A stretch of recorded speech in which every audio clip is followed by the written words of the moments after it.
Is Burkina Faso invited here today for this conference? Yes. Yes.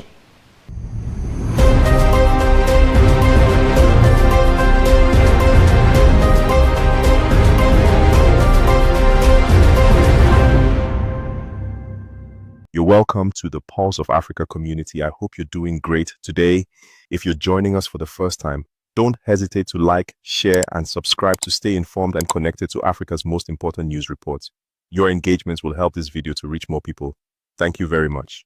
General Michael Langley, head of the United States Africa Command, AFRICOM, is currently in Kenya attending a major security summit, the African Chiefs of Defense Conference. But General Langley's presence in Kenya is stirring strong emotions beyond the meeting room. That's because he's already facing backlash across West Africa, especially in Burkina Faso, after controversial remarks he made about President Ibrahim Traoré. In a recent hearing before the U.S. Senate Armed Services Committee, Langley accused President Traoré of using Burkina Faso's nationalized gold reserves not for the people, but to protect his junta. His exact words ignited a wave of anger, with thousands of Africans taking to the streets to protest. After the uproar, Langley tried to clarify his position. In an interview with a journalist of Citizens Digital TV in Kenya, he said his remarks were taken out of context. He insisted that he was not attacking Burkina Faso's sovereignty, but was speaking strictly from a military point of view.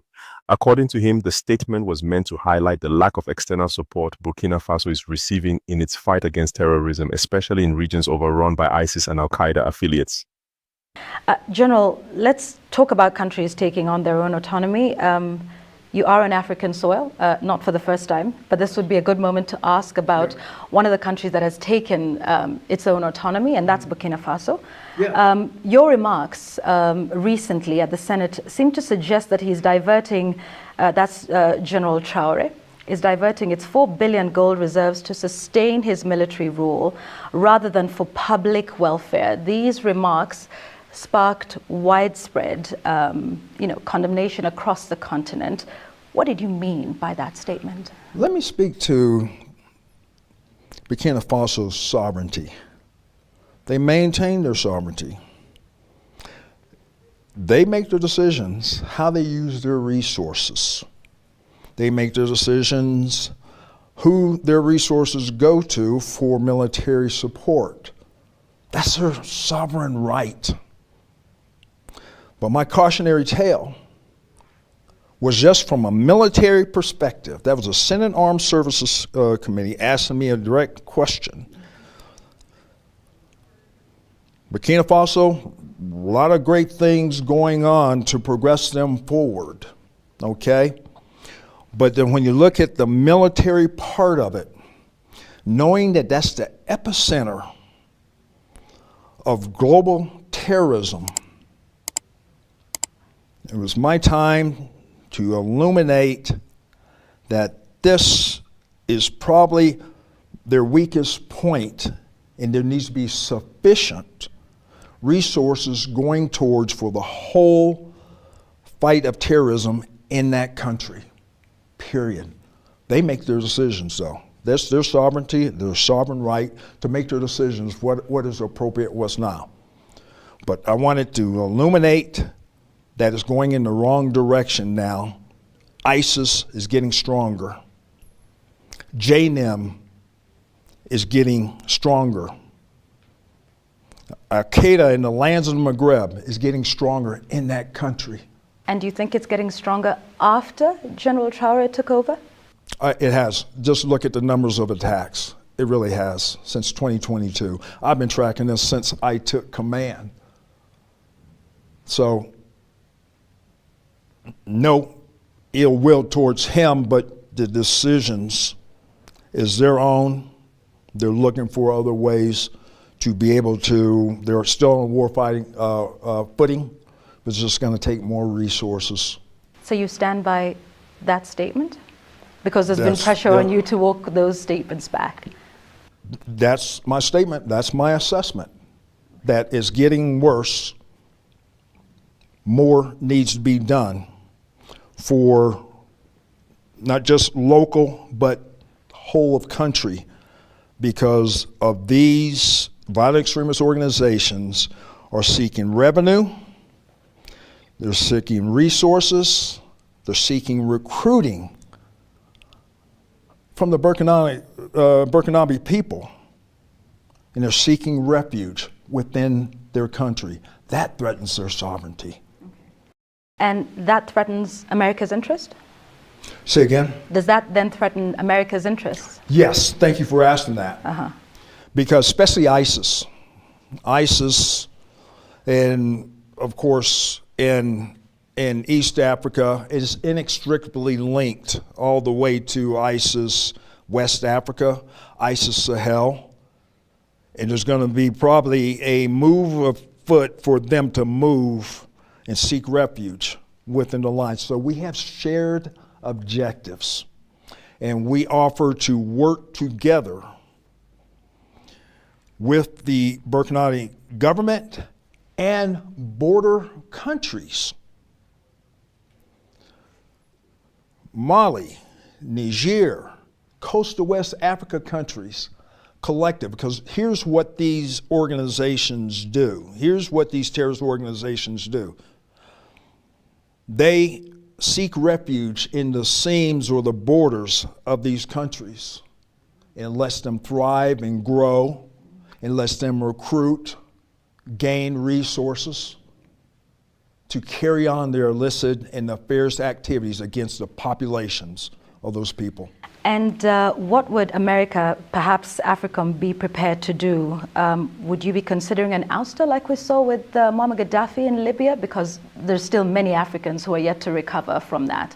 If this is a bigger threat, as you say, in Burkina Faso, what is AFRICOM prepared to do about it? We do indications and warnings. There's a number of activities that we do, and I will just go ahead and mention building institutional capacity. There's not going to be U.S. boots on the ground.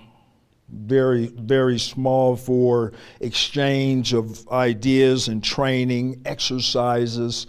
Over time, that builds institutional capacity and capability in these armies. There, AFRICOM, we are working towards a burden sharing and a burden shift for their independent operations. That's our goal. We have the shared objectives because these same terrorist groups can threaten our homeland. So we're in concert. I was just an African Lion over in Morocco. A number of countries working together to be able to address. Is Burkina Faso invited here today for this conference? Yes. Yes. They were invited to African Lion in Morocco. Yeah. Yes. Yeah. Like I said, we're moving forward. Okay. We're moving forward because we have that shared goal of defeating terrorism. All right. Speaking of that, because the reaction out of the statements that you made about Burkina Faso were several African leaders feeling you are speaking on sovereignty issues that America shouldn't be. And as a result, there are those who see the role of Africa as less of a partner in, the war against, shared threats, as you mentioned, and more of a protector of Western or American economic interests that allows access to Africa's vast mineral resources, and as more of a paternalistic relationship than one of respect amongst peers. What would you respond to that? I respond that there's others on the globe that do that.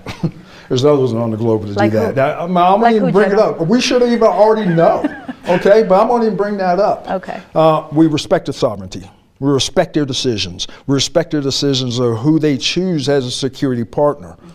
And then we measure the common denominator that's keeping these countries across the Sahel from progressing forward. His concern, he claimed, was that resources like gold reserves could be better used to support anti-terror operations across the country. He added that Burkina Faso, like any other country, has every right to choose its security strategies and international partners. But this clarification hasn't cooled down the storm. Many Africans see it as yet another case of double standards from the West. And for some, Langley's explanation came too late, especially as more people connect the dots between US military training programs and a growing list of African coups. So the question is, what exactly is AFRICOM's role in Africa? This might be an uncomfortable question for the United States, but Africa needs its independence. Meanwhile, Langley continues to defend AFRICOM's mission. Let's begin by understanding why you're here there is the Chiefs of Defense Forces Conference. Tell us about that and what role AFRICOM is playing. Well, for U.S. AFRICOM, we yearly put on the Chief of Defense Conference. You know, when I first took command back in 2022, we had a conference in Rome. And I said, you know what? That's fine and good. You know, everyone wants to go to Rome, but I saw that this conference is for the African Chiefs of Defense. It should be on the continent. And we went to have our own last year in Botswana. And it really opened things up to address issues, military issues, security issues, shared objectives of how to achieve security and stability across the continent. So that was a purpose. And now we're here in Kenya. And as I had discussions with the Chad, General Kariri, he says, yes, I would love to host this conference. So it's an ownership by the Chiefs of Defense across Africa. And here we are. Tell us about the relationship between, AFRICOM and, of course, the various militaries around Africa. And we'll come to Kenya in a moment. Mm-hmm. But speak to us about the cooperation and the support that's been provided. How would you categorize that? Oh, wow. It's broad and wide as far as our engagement with the militaries across the continent, across the regions from North Africa to Southern Africa, East and West. We deepen our partnerships with various countries and their militaries to build towards what we see first as security comes first. For good governance and to institutionalize the militaries is the first step to be able to get stability and also prosperity for countries. That's where we engage with various countries across West Africa and East Africa and across the Maghreb as well, and then in Southern Africa. We've been building on these relationships for years, since 2007, 2008, engaging with various African countries that have shared objectives, shared values in our approach to the threats, but also to explore the opportunities. Langley's remarks, however well-intended they might have been, have now become a flashpoint. For many Africans, this is not just about terrorism or resources. It's about dignity, sovereignty, and the long shadow of foreign influence on the continent. The reaction to General Langley's comments has been swift and sharp. African analysts and commentators are divided. Some agree that Langley's comments were likely misinterpreted, emphasizing that his military background naturally shapes how he frames issues. Others believe that even if he meant well, such statements should never have been made in public forums like a U.S. Senate hearing, where global narratives are shaped. There's also growing concern over the role AFRICOM has played on the continent. While the U.S. has often stated that its military presence is meant to support counterterrorism, people argue that training programs have had unintended consequences. For now, the African Chiefs of Defense Conference in Nairobi continues, but the diplomatic tremors caused by General Langley's comments may take much longer to calm. So now we ask you, was General Langley's statement a misunderstood military comment, or does it reveal deeper issues about foreign influence in Africa? Do you believe AFRICOM's presence on the continent is helping or harming the long-term stability of nations like Burkina Faso? Let us know what you think in the comments below.